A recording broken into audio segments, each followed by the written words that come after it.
Hello दोस्तों, मैं सी ए राहुल अद्वार आप सभी का अपने यूट्यूब चैनल पे स्वागत करता हूँ। सबसे पहले तो आप बताओ कैसे हो दाई। हम आज जो लेने वाले हैं तो आज हम बहुत अच्छा सेल लेते हैं जिसका नाम हर कोई जानता है पर इसकी फुल फॉर्म हर कोई नहीं जानता।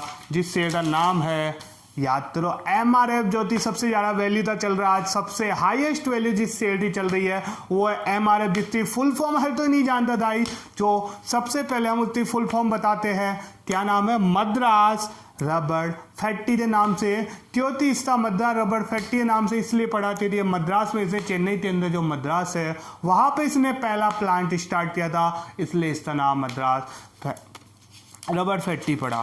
तो दाई सबसे पहले आप तो ये मैं बता दो, यदि आपने चैनल सब्सक्राइब नहीं किया तो यहाँ सब्सक्राइब कर लो और लाइक कर दो, बेल आइकन दबा दो, जिससे कि आप तो जैसे ही वीडियो अपडेट हो आप तो मिलते रहती होती। हम जैसे जैसे टाइम मिलता है वैसे से आपके लिए बेस्ट शेयर का एनालिसिस करते हुए वीडियो लाते रहते हैं। तो सबसे पहले हम MRF की जर्नी के बारे में पढ़ेंगे, उसके बाद इसके चार्ट पे चलेंगे और ये कंपनी जैसे लो दो तो तैसे तैसे लो दो तो मालामाल किया और जिस तो इन्होंने करोड़पति बनाया, करोड़पति भी क्या अरबपति ही बनाया, जिसने छोटे से इन्वेस्टमेंट से कितना पैसा लंबा। तो सबसे पहले हम इतनी जर्नी की बात करते हैं, उसके बाद हम इसके चार्ट पे आएंगे और चार्ट पे आने के बाद हम इसके बारे में कुछ एनालिसिस डिस्कस करने देते। आप तो डाउट हो तो आप पूछ सकते हो। सबसे पहले 1946 के अंदर इस कंपनी में TM मामेन मपलियाई ने इसका कंपनी का स्टार्ट किया कंपनी। तो इसके बाद 1949 में इन्होंने स्मॉल फैक्ट्री के रूप में इन्होंने कुछ फैक्ट्री ओपन करी और उसमें कुछ मशीन लगाई और 1952 में इन्होंने फर्स्ट मशीन रबर से रिलेटेड इन्होंने बाई करी। इतने दिन तक ये रबर का ही मैन्युफैक्चरिंग करते। टायर इंडस्ट्री में इसने अभी तक अपना पाव भी नहीं रखा था, उससे पहले ही इसकी जर्नी बता रहा हूँ। और 1956 में इसका 50% मार्केट में इसका ट्रेंड चलता था MRF था। उसके बाद 1961 में इसने USA की कंपनी से कोलैबोरेशन करते हुए उसने टायर मैन्युफैक्चरिंग का बिजनेस स्टार्ट किया। उसके बाद हम 1963 में हमारे PM prime minister late Shri Pandit Jawaharlal Nehru हुआ करते थे। उस समय इन्होंने फाउंडेशन किया, रबर रिसर्च सेंटर था, इन्होंने फाउंडेशन किया था। तो उस समय MRF तो और ज़्यादा बेनिफिट मिला क्योंकि मैन्युफैक्चरिंग MRF तो पहले ही रबर के बिजनेस में था तो इसको बेनिफिट मिला। और 1964 में इसने टायर के एक्सपोर्ट का बिजनेस स्टार्ट कर दिया और 1967 में इंडिया की फर्स्ट एक्सपोर्ट कंपनी में फर्स्ट नंबर पे इंडिया में इसका नाम था।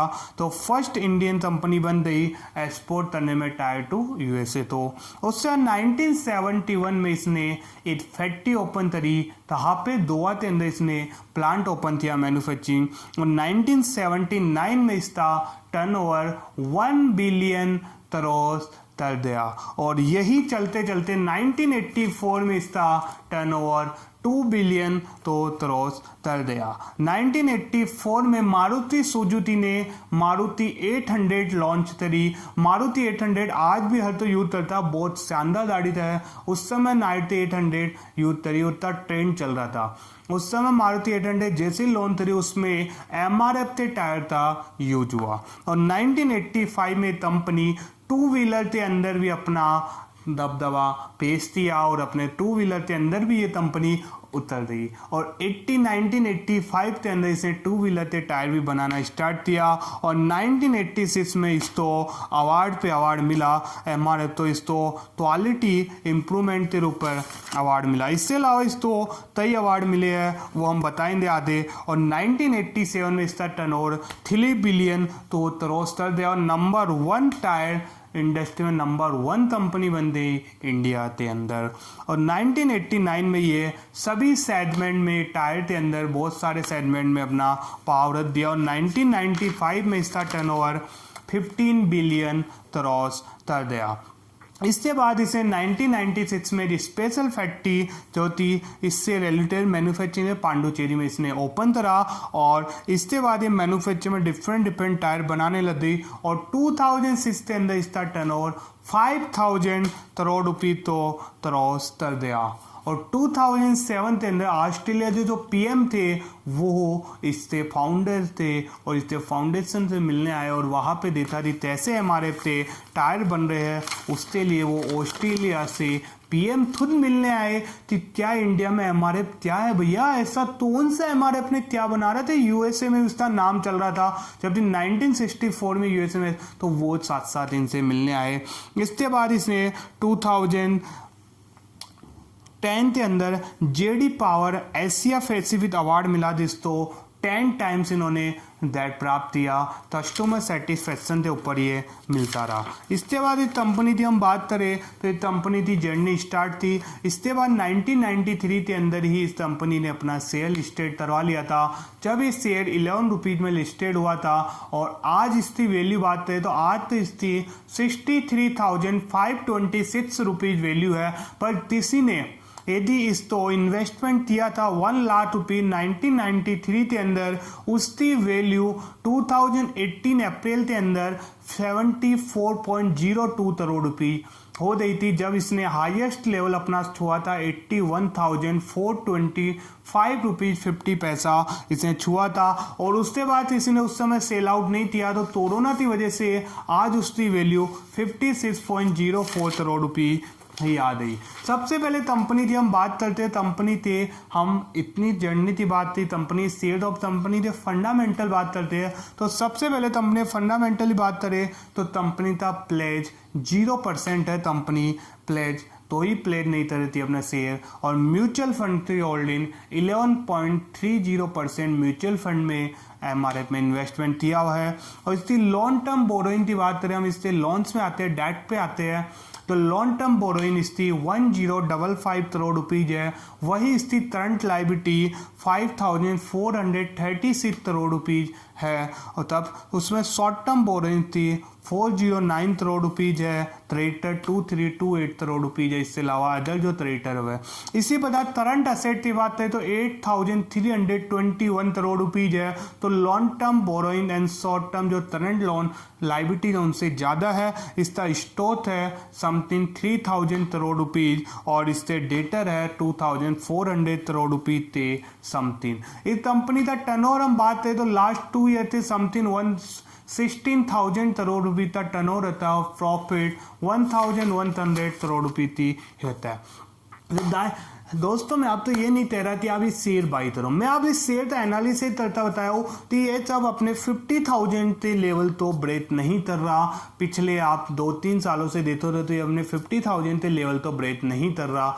ये शेयर 50,000 से समथिंग आता है, उसके बाद वापस चला जाता है तो टाइम के लिए। मुझे याद है लास्ट ईयर जब मैं मोटिवेशनल स्पीच के लिए अपने AU बैंक का जो चल रहा था वहाँ गया हुआ था, वहाँ पे मैं स्पीच दे रहा था तो किसी ने मुझे पूछा था कि सर तो इन्वेस्टमेंट के रिगार्डिंग था, तो वो सर ने पूछा सर एमआरएफ का शेयर की वैल्यू आज क्या चल रही है। और एमआरएफ का शेयर तो सर बहुत अच्छा था।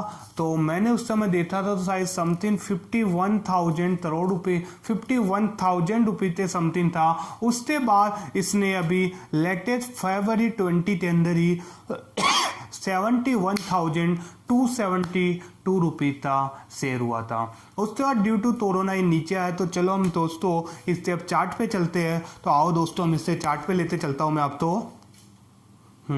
दोस्तों हम इससे चार्ट पे आ गए। अब इससे चार्ट की हम बात करें तो अब इससे चार्ट का एनालिसिस करते हैं। तो 1993 में कंपनी ने अपना शेयर लिस्टेड किया था कितने रुपए में, 11 रुपीज में इस कंपनी ने शेयर लिस्टेड किया था। उसके बाद इसकी जर्नी चलती रही और 2000 में शेयर 2354 रुपीज का हो गया। उसके बाद 2001 में IT बबल आया था, अक्टूबर 2001 के आसपास IT बबल आया था, जिसके अंदर इस शेयर की वैल्यू 400 रुपीज ही वापस आ गई थी। अब यहाँ पे लोग डरे हुए थे और लोगों ने शेयर कई लोगों ने सेल आउट कर दिया। उसके बाद 2005 में शेयर 2800 रुपीज फिर चला गया। इसका मतलब ये थी जब जब ये लो लेवल पे आए, मतलब तो रीजन ना हो ड्यू टू तो ही ऐसा वायरस या तो ही पब्लिक की वजह से, मतलब तो ही ऐसे कंपनी की वजह से नहीं आए, ड्यू टू हमें एनवायरनमेंट जैसे तो कोरोना आ गया, अभी पहले IT बबल आ गया, बीच में 2008 में अपना मनी क्राइसिस आया, तो उनकी वजह से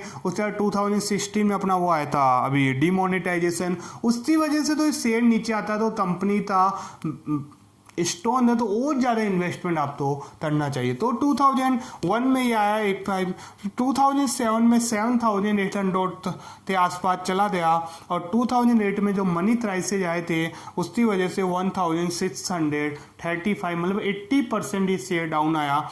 उसके बाद 2010 के अंदर ये वापस रिकवर करते 9,358 रुपीज़ तक हो गया और 11 के अंदर 5,500 तक हुआ और 13 के अंदर ये 13,489 और 15 के अंदर 39,000 मतलब 49,000 तक हुआ। उससे समथिंग ये चलता रहा। और हम बात करते हैं सीधा कि अप्रैल 2018 में शेयर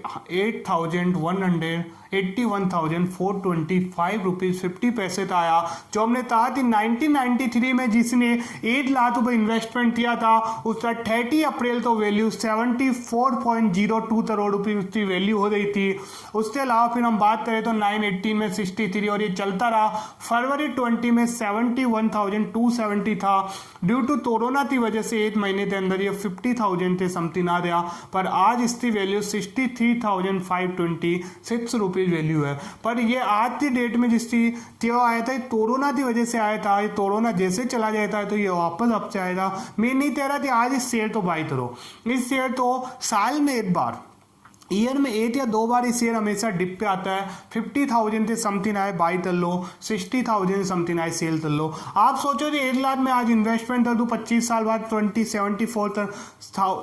74 करोड़ रुपये हो जाए, ऐसा पॉसिबल नहीं है। जो कंपिटिटर आ गया और आए दिन प्राइसेस तो आता रहता है तो ये पॉसिबल नहीं है। पर हाँ कि आप 20 to 30% प्रॉफिट अर्न करो, सेल आउट हो जाओ, एग्जिट हो जाओ, फिर ये कर लो।